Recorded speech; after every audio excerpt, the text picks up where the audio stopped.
Full field rundown of the Pennsylvania Derby coming up next. Today's video is brought to you by Assiniboia Downs Gaming and Event Center. Be sure to tune into this channel live Mondays at 8 p.m. Eastern for Monday Night Lights, hosted by Trust the Profits. It's the Profits. It's the formula here. We're talking about the Penn Derby, the Pennsylvania Derby. Recorded this an hour ago. Didn't know exactly who was in it. Then this gets released. I know who the entries are. I know their odds. Missing a couple jockeys, but I've got most of the information I need. So we're re-recording, throwing it out here. It is September 23rd at Parx. It's a G1, 9 furlongs. Not looking as strong as last year. Got no Taba in this one. Got no Simplification. Got no White Barrio. Got no Zandon. But we do have a pretty decent set of horses here. I think it's going to end up being a pretty strong race. It's going to be a fun one to watch. And let's start at the top, or rather the bottom, with Modern Era. What are we doing here, Modern Era? Who are you? 8 races, failed to break your maiden. Last maiden race in Monmouth, 21-1 long shot, the longest of the 7 in the race, and hit 3rd place. Surprising people that he hit 3rd place. Not seeing a whole lot from Modern Era here. Not sure what this horse is doing in this race. Someone's having a good time. We're saying Insta-Toss. We're moving on from Modern Era. And then we're looking at Dreamlike, the Todd Pletcher horse, Irad Ortiz. Oh, boy. Todd Pletcher's got a couple horses. I was doing a coin flip between a couple of them here. So yeah, Dreamlike, 5th place finish behind Magic Tap in a 150K allowance race, 13 lengths behind, never a factor in that one. Did break his maiden after 4 races, closing hard, beating Moore's Law by 6+ lengths. Previous to that, strong showing at the Wood Memorial, 3rd place in that one, behind the winner, Lord Miles, and Hit Show. Looked pretty good in that race. Didn't look like a horse that hadn't broken his maiden yet. No issue with the distance. Looked good. Its most recent allowance race, yeah, leaves me not knowing what to do exactly with Dreamlike. Moving on to Saudi Crown. 2 wins, 2 places. That's 100% placement in 4 races. Not too shabby. 2nd place at the Jim Dandy. Set the pace in that one. Lost by a nose to Forte. Looked like he had it cleared. Forte was being boxed in by Angel of Empire, some say, allegedly. And Forte bumped his way out, won that race by a nose. Pretty exciting finish.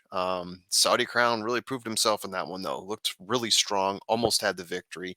2nd place at the Dwyer, very similar race. Fort Bragg ended up nosing him out in that one. Gate to wire allowance win. He did stalk himself in the maiden special weight that he won in his first race out.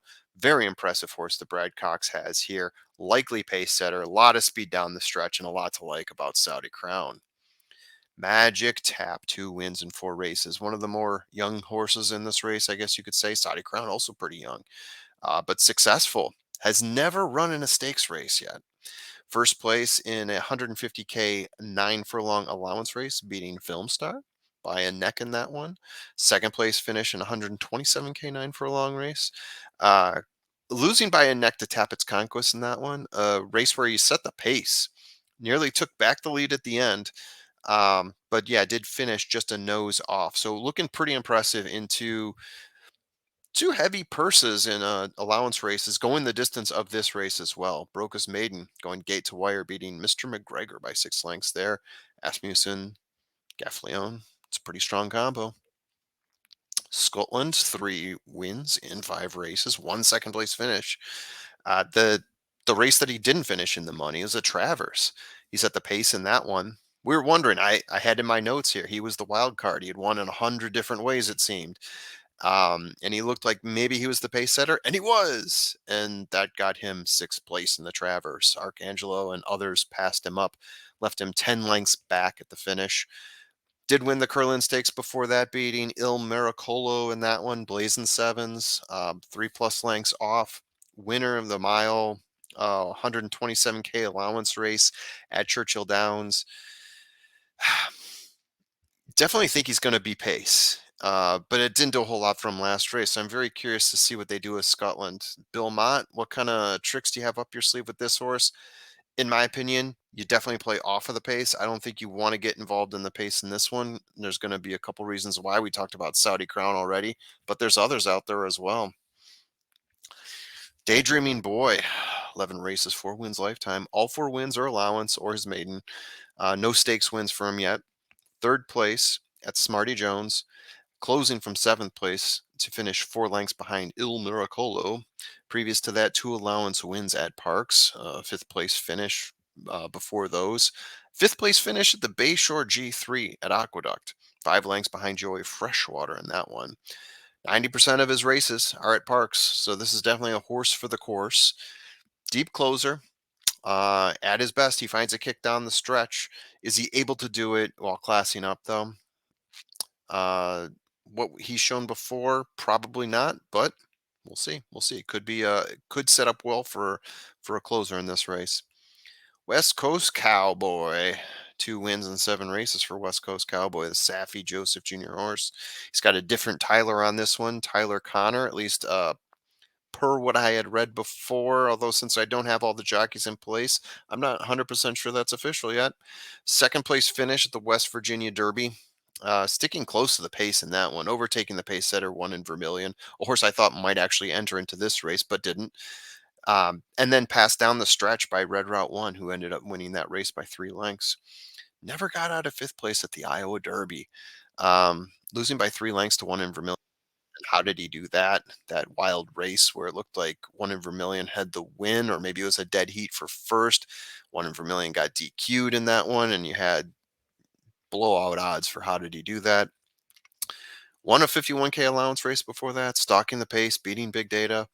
Never a factor in the Florida Derby. G1 settling in 2 lengths off the pace, fading to seventh, 13 lengths behind Forte and Mage. So he's already dipped his toe a little bit into some of these graded stakes races and didn't look so hot then. But then recovered himself for that West Virginia Derby. That's the one that's most recent. So is that the horse that we're going to see in this race? Gilmore. Yeah, if you're ever out on the road, 2 wins in 9 races. Last time out, a first place finish in 150K allowance race at Saratoga, beating Antares by a neck in that one. A fourth place finish at the G2 Amsterdam. I could speak. Finishing 14 lengths off of New York Thunder. And that one, New York Thunder, he owned it that day. He really did, as he often did in those races. Third place finish in the Woody Stevens, 2 lengths behind Arabian Lion and Drew's Gold. Third place at the Pat Day Mile. Always sticking in there. Seems to be a horse that does finish in the money quite frequently. Obviously, the G2 Amsterdam was an exception to that. Mid-range closer, too, may favor well in this race. Groupie, we got another Todd Pletcher horse here. One that I was unable to get any confirmation on the jockey. Might be a concern for some. 2 wins in 9 races.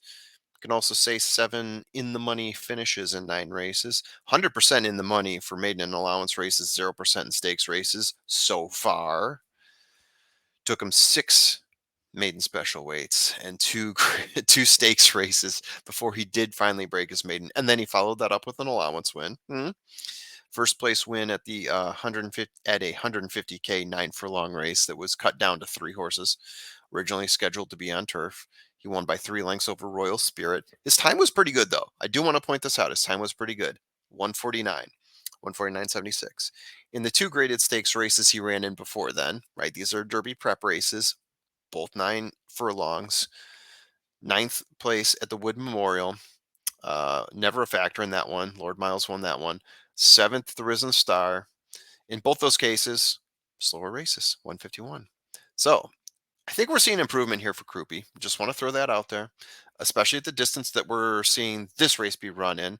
So I'm opening the door for Krupe to be played underneath somewhere, potentially. Spoiler alert. Just throwing that out there. Il Miracolo was an also ran in so many Derby prep races this year. 3 wins in 13 races. Winner at the Smarty Jones. Surprise, surprise.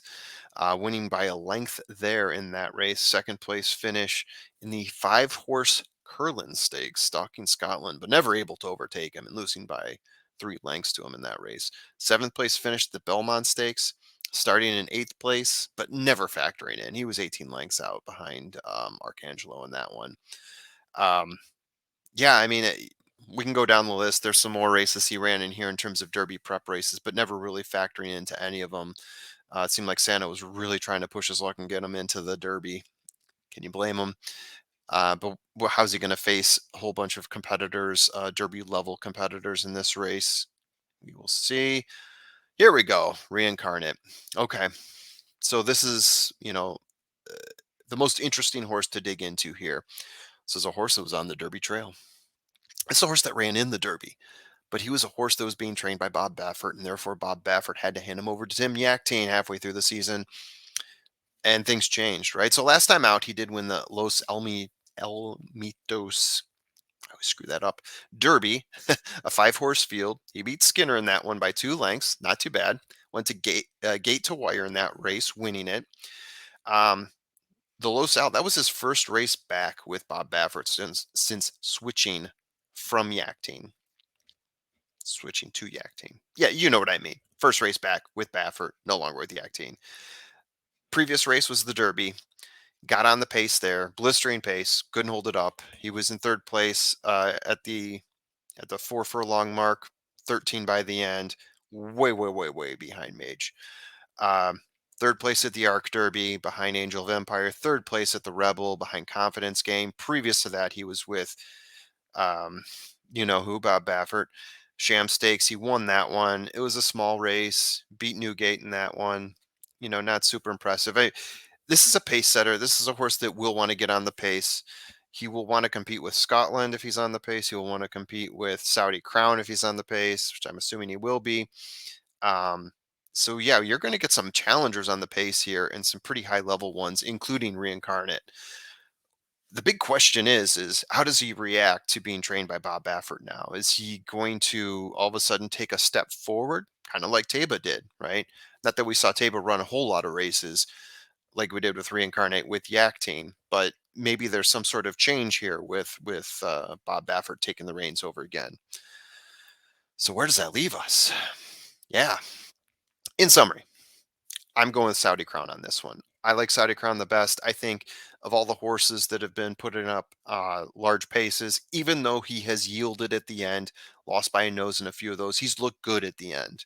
So I'm going to put the Saudi Crown out there. I don't see Forte out there to nose him out at the end. In terms of value, I thought you were going to get more value out of Magic Tap. He comes in at 5 to 1. I'm going to throw him out there. I still think that's a bit of a value play, and I do like Magic Tap a lot in this one, especially because of what I just said with Reincarnate. I think there's a few horses out there that are going to be really pushing the pace, and that could open up the door for a horse that's going to be a little bit closer to the pace, but not on it, to sort of take the back door in, if you know what I mean. So yeah, you got Saudi Crown. I think Reincarnate definitely has to be considered. So you can see in my key here, I'm putting Reincarnate in there. Magic Tap, who I mentioned is my value play, and I am throwing Croupy in there. Between Dreamlike and Croupy, I mean, I look at Dreamlike, I see Pletcher putting IRAD on Dreamlike. I'm assuming that's what's going to happen at least, right? Don't know who's going to be on Croupy, but I look at the form on the horse. I kind of like him a little bit better. I like his recent performances better. I like how he's done at the distance better. I realize he hasn't been challenged that much in class, but I'm going to give him an opportunity here. I'm going to say Croupy is my number 4. That is what I have. What do you guys have? What do you think of this Pennsylvania Derby? Am I wrong in saying that it looks worse than last year, but still looks pretty fun? What else are you going to do on Saturday, right? All right. That's all for me. Drop me a comment. Let me know what you guys think. See ya.